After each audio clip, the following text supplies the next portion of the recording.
Alright, what's up everybody? Today's day 20 on my first litter of mice that I produced. Well, I didn't produce, she produced.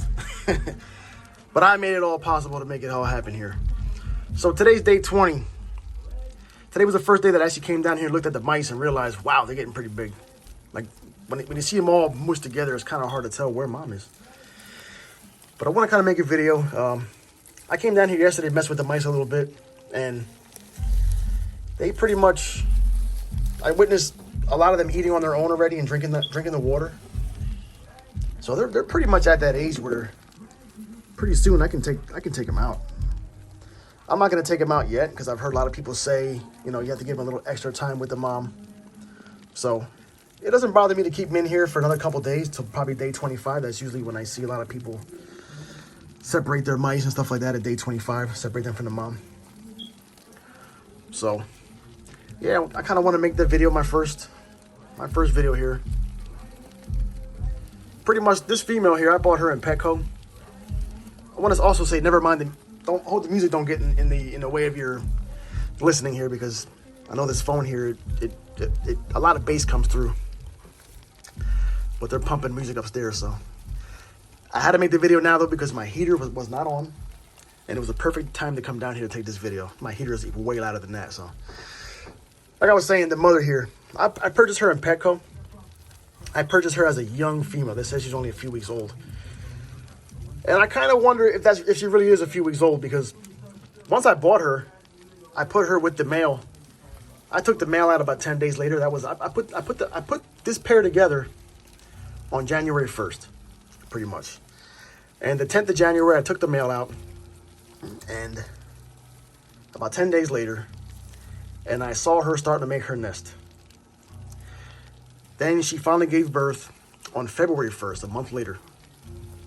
And to my surprise, she gave birth to 14 babies. To my surprise, she didn't eat her babies. I did a lot of research on the mice and breeding and stuff like that, and I kind of watched a million videos on YouTube, and I kind of had the feeling she was going to eat her babies since it was going to be her first time. But she did not eat the babies, and she had a huge litter, which made me question, was she a young female? That's the question I have. I would hope that she is, but if she's not, that's kind of misleading when you're buying something from Home Depot.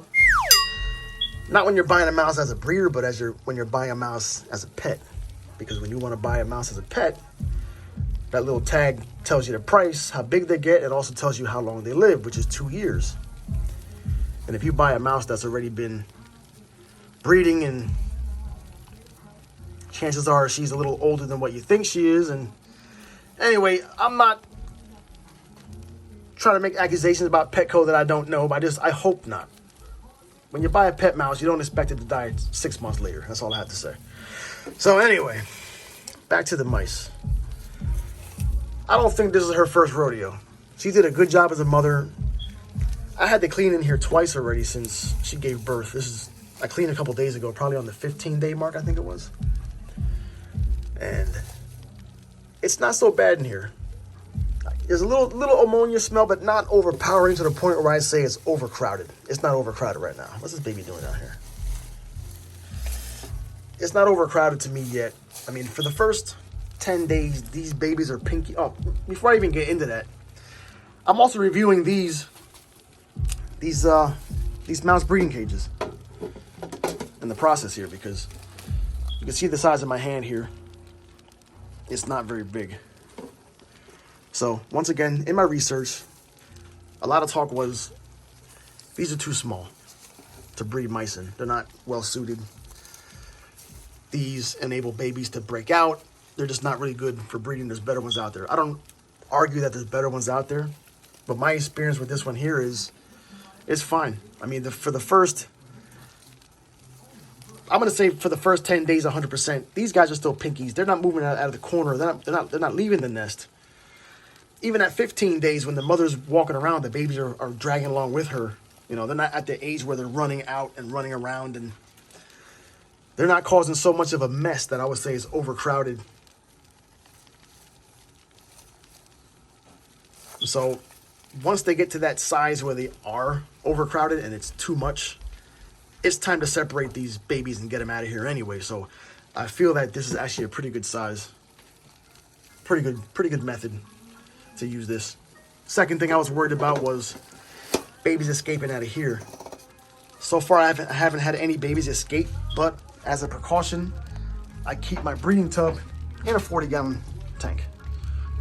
So I have another one there, sitting there waiting for the mom. That one's ready to go. As soon as I take these babies out, mother has her own cages going into. And I have 3 more cages out in the yard that I'm gonna be using to separate these babies. I got these babies here, I got these cages. Somebody had them for sale on Craigslist a couple years back. And they wanted $15 for all 5 of them. So I jumped on it thinking I was gonna use them and never did, because I wasn't really into reptiles at that point, but I wanted to get them and start breeding and make a little money breeding. Now you guys almost seen the little mouse escape out of here. I keep the breeding tub inside my tortoise table here whenever I'm doing any kind of cleaning, just in case something jumps out. They really can't go anywhere. So what you see over here, I have my Indian star tortoise, which she is almost 5 years old. And I say she because the bottom of her shell is very flat. So I think we lucked out here picking up this female. When I bought this female here, at the same time I bought her, this cicada here. I bought both of them at the Hamburg Reptile Show in February of 2017. I know what you're thinking, 2017? Why is this girl so small? Well, I call her a girl because she's small. The males do get bigger, but I don't know if she's really a female or not. Why is she so small? I don't know. I put a lot of videos up on some of my other channels and put pictures, and people, I've heard it all. You know, you're not taking care of her right, and I've heard it all. She's being malnourished and whatever. But let me tell you something. Looking at her shell here, you go online and look at people's tortoises, and you go on YouTube and look at people's tortoises. Let me tell you something. People have some ugly cicadas that their shells are so bumped up, they look disgusting. This girl here, her main food, when I first got her, was dandelion greens. I got her in February, so that summer, that winter, she started off with romaine lettuce. Then we quickly in the summer went to dandelion greens because they grow out in the yard. Dandelion greens and dandelion flowers. That was actually both of these tortoises' main food for the first 1.5 to 2 years of being in my house. Now this girl here, she still had the umbilical cord when I got her in February, and it just fell off a week later. So I'm guessing that she was born sometime in December of 2016. So right now she just turned 4 years old, and she's about as big as my hand.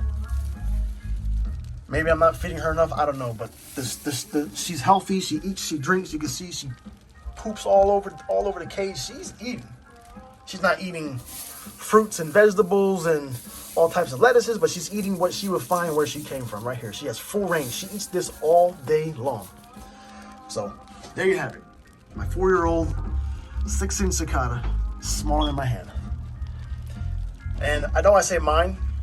Both of these I say mine when I talk about them, but I bought them, but they're actually my daughter's. Because when I bought these tortoises in the show, about 3 months later, I actually bought 3 cicadas at the same time. And the other 2, I noticed, were growing really fast. This one here, not growing so fast. So when it came to that point where I didn't really want to deal with tortoises anymore, I quickly sold off the other 2 because I wanted to keep the smaller one. And when I posted these guys for sale, my daughter said, no. She was only 11 at the time, or 10, just turning 11. And she wanted them. And I said, well, you know what? If you want them, you take care of them. And if I see you're not taking care of them right, I'm getting rid of them. Well, as you can see, 4 years later, she's doing a decent job. She followed my directions. I have a timer set up for the lights. That way the tortoises have their night and day, their heat, all that crap. Congratulations to my daughter for taking good care of those tortoises. But back to the mice.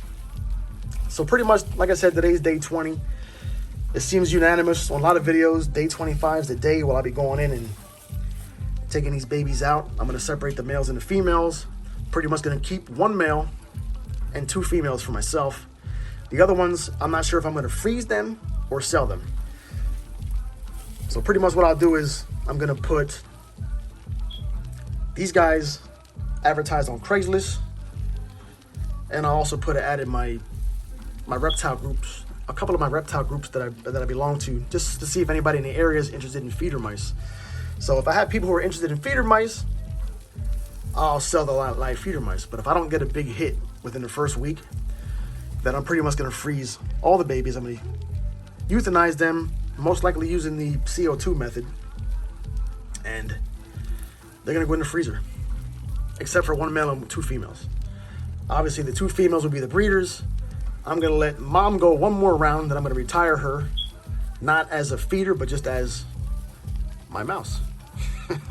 My personal mouse. And the family mouse.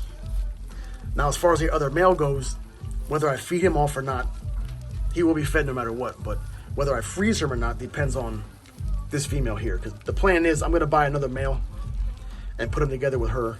And if I can't get the new male and her to get along, then I'll feed that male off and I'll put one of her sons onto her to start the next chapter with her and the other 2 females. So that's pretty much it. My experience breeding these mice has been a good one. I'm not one of those people. Let me put this bag on here because she wants to know where the food's at. I'm not one of those people that come down to the basement here to the mouse rack and poke my fingers in there and mess with them. And, you know, I pretty much kept her in her tub in there, pushed back under my thing. And when this light's off, you can see it's pretty dark under there. Let me turn it off so you can see. It's pretty dark down there. So she has darkness, she has security, she has privacy down there. Inside the tank, it's not so loud as it is out here with the music upstairs. And so I left her alone. When she gave birth, I left them alone. I didn't touch her or them babies for 10 days. When it got down to between 10 and 15 days, the smell of ammonia started to fill the house. Like I showed you guys before, my heater is air heat. It blows all the smell through the house. Of course, the wife sounded the alarm, get down there and see what's going on. So I come down and I realized what the mother's doing is she's taking all the waste from the babies and she's putting it on this side.